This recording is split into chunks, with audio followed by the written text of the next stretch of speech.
going on, y'all? THEBrandonBrownson here with another edition of That Wrestling Show.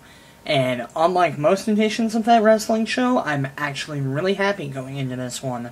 I'm going to be doing my review of TLC 2011, so let's get right into it. First off, we have the dark match, which, yes, I am going to cover, which was Drew McIntyre going over Alex Riley, which, you know, that is what it is. Usually dark matches don't lean into anything. Although I'd be stoked if Drew McIntyre got back on TV and started doing stuff again. After that, the opener of the night, and one of the reasons why I am really happy, in the US title match, Zack Ryder finally beat Dolph Ziggler.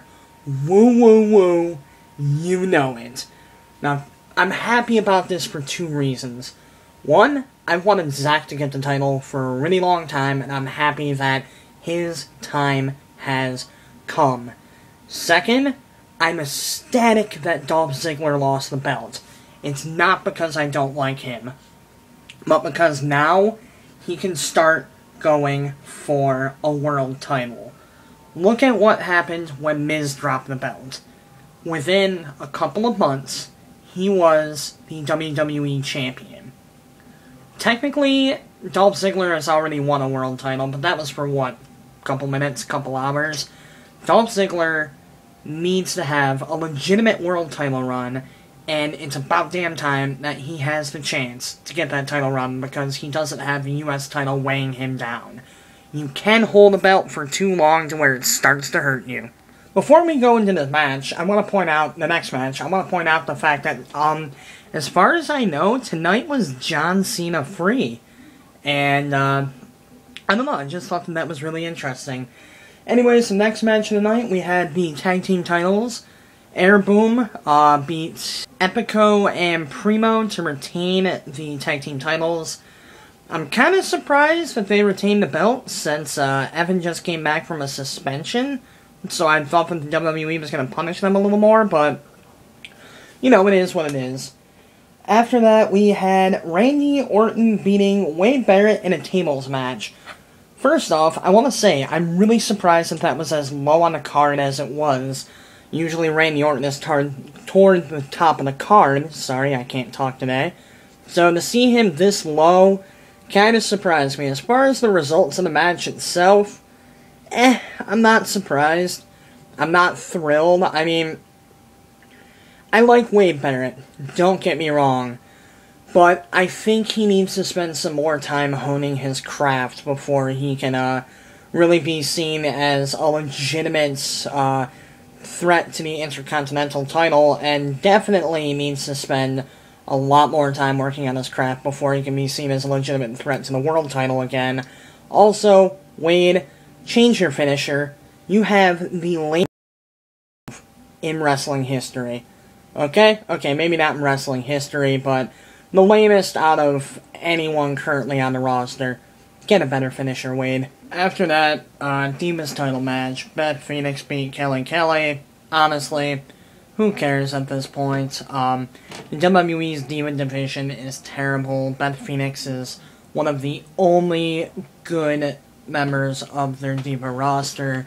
The only way they can produce a Divas match that I would even mildly give a shit about is either bring in new Divas or turn either Beth or Natalya face and have them feud against each other. That's about all they can do. Or bring Karma back, but obviously they're not going to be able to do that for a little while longer. After that, we went into the Intercontinental title match. Cody Rhodes beats Booker T and retains the title. I kind of wish that Booker would have won it, but, you know, Cody Rhodes is an amazing Intercontinental champion, and there's really nobody else on the SmackDown roster who can hold the title as well as he can right now. After that, we had Triple H beating Kevin Nash in a sledgehammer ladder match, which is basically a big-scale version of a sledgehammer on a pole match. Kevin Nash is too old to go. Triple H, his time is done. Let him have a good farewell feud, and then go exclusively to the back. I can give a shit less about this match, and I can't think of many people who did give a shit about this match. In a match that I don't even think was announced for the card, Sheamus beat Jack Swagger.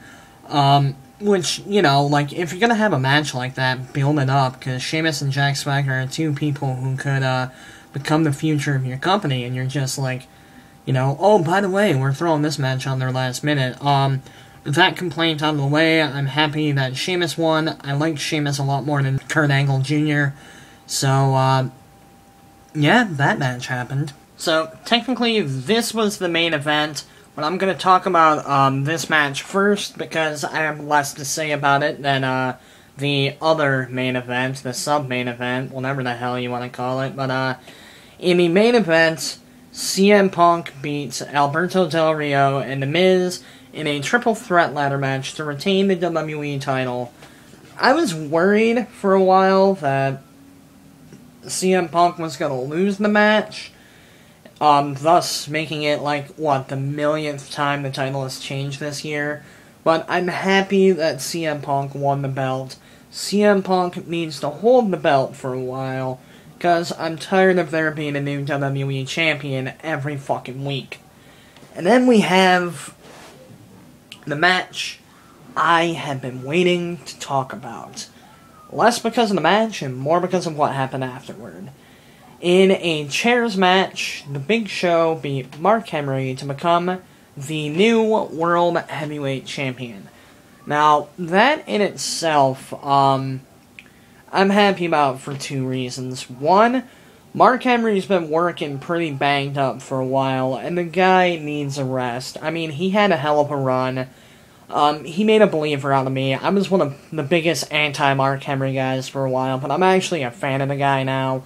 That and, you know, The Big Show has gone a long time without being a world champion. The end of his career has to be coming really soon, and I think that they need to do with Big Show what they did with Mark Henry, kind of give him a thank you for your services, we know your time is almost up, you know, let's give you this one last super big run. So, I'm happy that that happened for that. But the moment that I'm really happy about is right afterward, Daniel Bryan runs out, cashes in Money in the Bank, and becomes the new World Heavyweight Champion. Holy shit, I did not see this coming, and to be perfectly honest with you, I am happy as shit. I am happier than flies on shit. I'm happier than pigs rolling in shit that this happened. I have been waiting for Daniel Bryan to rise up since he first showed up, and now he's world champion. That's awesome. That said, I have two very minor complaints. But first, I kind of wish that Big Show would have got to hold the title for a little bit more for the reasons I explained earlier. The second, sorry the camera's shaky. The second, I really wish that Daniel Bryan would have saved his opportunity for WrestleMania, because nobody who's won Money in the Bank has done that, and I thought that would have been really cool.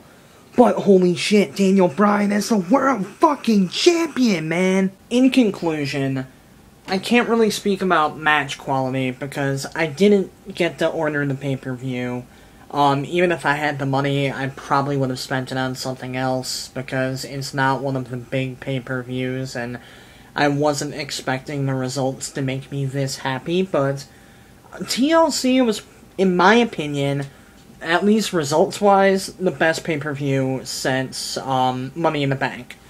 I was happy about the results of every single match on this card.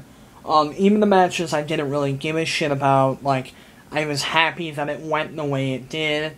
And I'm so used to being disappointed at the end of a wrestling pay-per-view and just hating the results up and down.